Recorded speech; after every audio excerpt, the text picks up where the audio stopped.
आज हम जानेंगे एक ऐसा मंदिर जिसकी सीढ़ियों को छूने पर निकलती है संगीत की धुन।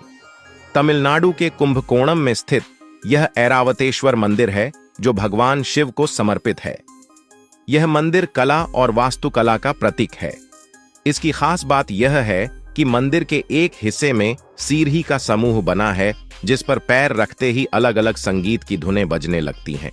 ऐसा कहा जाता है कि देवता के राजा इंद्रदेव के ऐरावत हाथी ने शिवजी की आराधना की थी।